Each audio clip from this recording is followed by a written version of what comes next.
females, and the majority are all male patients. They are the most affected with regards to mental illness. Yes, the youths, of course, looking at the, like, totally when we came in and then saw a few of them, they're all young people. And then going back on the streets as well, we still have people who are on the streets and then they are not here. What is your association doing to solve that problem? Because most of the time, well, people are scared that they might hurt them or they might hurt their children. One thing we're very proud of, to be associated with the Changemaker Show, it's hosted by youths. And this association comprises also of youths. We believe we are the most affected. If we don't shoulder the responsibility of helping our brothers and sisters, no one will do it for us. Now, the hospital don't have that capacity to go to the streets and pick people. Remember, the capacity is just 100. The association also don't have that capacity to pick people and be bringing them. What we do is most of the times to engage in advocacy. We are always on the radio, we are on the TV to try and talk to families of how best they can help their individuals who are sick and in the streets. Now, the concept that the mentally ill are very violent is wrong. I live in Bundu. Every day I hear a crime, 1 or 2. But seldomly in a year that I would hear a crime caused by someone who is mentally ill. In fact, it's the so-called healthy individual who causes most of the crime than those who are mentally ill. If the mentally ill were violent and very harassing and killing people, sometimes at Tanka we are just 3 in number taking care of 100 patients. We would have all been dead by now. The concept is you don't run away from the mentally ill, you don't insult them, socialize with them, give them medication and provide them food and shelter, and you co-harmonize and cohabit with them in the same area. They do nothing. Yes, because the discrimination attached to mental illness and people who are affected it's too much. You go on the streets, people don't want to talk to them, people don't want to help them, people avoid them, and I think that discrimination alone too has an impact on them as well. I think, well, it's a call for a change.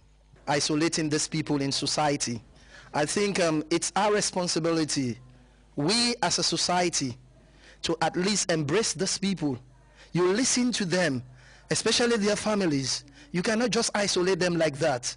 You listen to their needs, listen to their demands, know exactly what they need, and then you try to sit them down.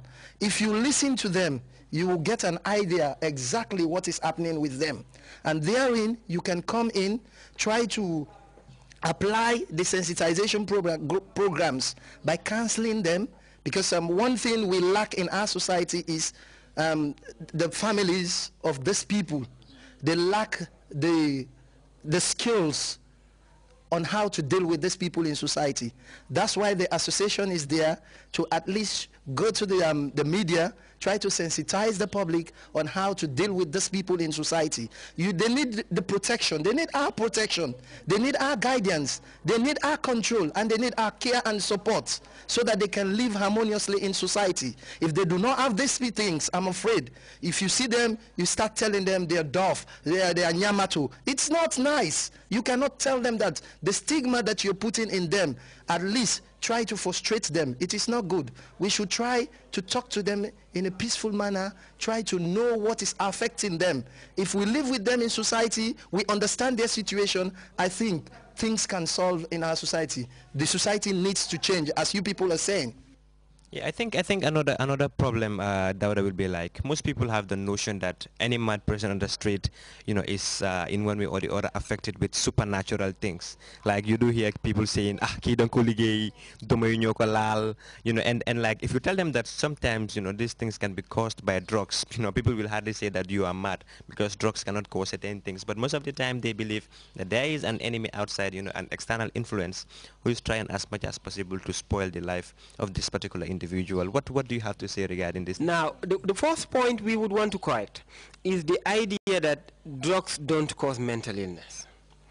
This is a concept that is destroying our society. Some people will ask you this question when we are on the radio or TV, that Dauda have been smoking for 20 years. Nothing is wrong with him, and Lamin is smoking for just 6 months, and you say it's caused by cannabis. What people fail to understand is we are as different as our fingerprints. The way our brain works and the threshold at which our brain accepts substances are different. So this is why it can cause it, and it is causing it. Let us forget about that concept and try to accept the fact. Now, we belong to a society where these concepts are deep-rooted. The association don't condemn concepts of people. We converse with them to change some of these concepts. We don't want to tell them they are wrong, but as far as we know, we've learned, we've read from books and from experience, we don't believe that it is genuine enough to say it is caused by supernatural being.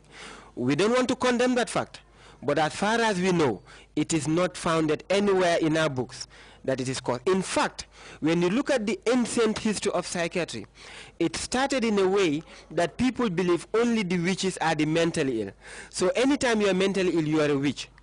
This concept was changed in the early 70s to the 80s, early 17th century to the 18th century by French and some German scientists. And now it is accepted that you are not a witch when you are mentally ill, but you are a victim of some abnormal circumstances in your system. Okay, and like I'm sure some people watching might wonder, like, some of the facilities that have been provided in here by Tanka Tanka. As you said, some of you are staffs of this particular medical institution. So I'll just like you to give us a brief synopsis as to some of the rehabilitation measures that you have in here, the activities that you engage these people in. For instance, if they have stress, to be able to control their level of stress. If they have mental disorders, to be able to rehabilitate them properly and make sure that they fit back into society. We have a rehabilitation expert who will come, but Tanka Tanka, as I said, we don't have any machine or any special facility where when someone with mentally ill comes, you try to change the brain, remove that brain, put something else. No. What happens here is very, very simple. In the morning, we will help all the patients to have their shower. Then they will change their clothing, we change their bed sheets in their rooms. Then they will go to the garden. Each patient is named after one bed. One bed is named after this patient. Then this patient will be very proud to take care of this bed. We'll be watering it, we'll be taking care of the bed. At the end of the month, we try to harvest and organize what we call social evening for them. Then from there, some patients will go to the OT to play games, listen to music, watch movies, do tailoring, or do drums and etc.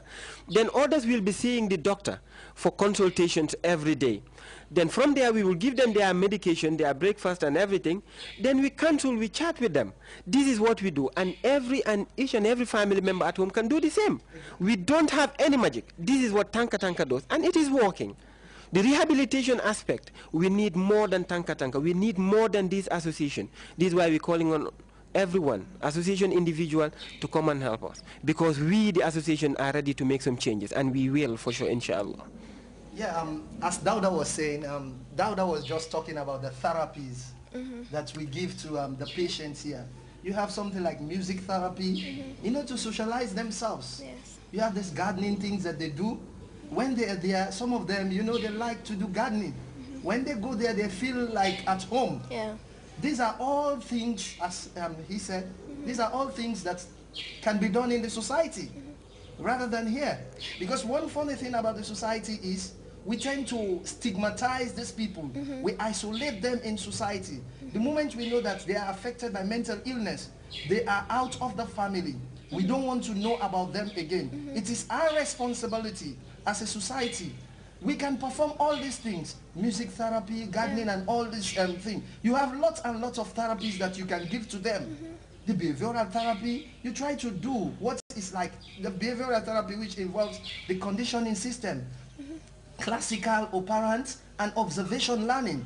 You give them tasks. We got what we call task-centered approach. Yes. Try to know the specific problem that is affecting this client. Then you know exactly how to address this problem. Other than that, you and I, if we isolate them in society, we leave them to roam about the streets, we ridicule them in society, it is not helping our society. We are trying to create a stigma in our society wherein we do not want to at least try to amend this problem so that all of us can live in a civilized society. That's right. Well, finally, before we go, I would like to know what are some of the constraints the association have? The association shares the constraints of our patients and the staff at Tanka Tanka Psychiatric Hospital.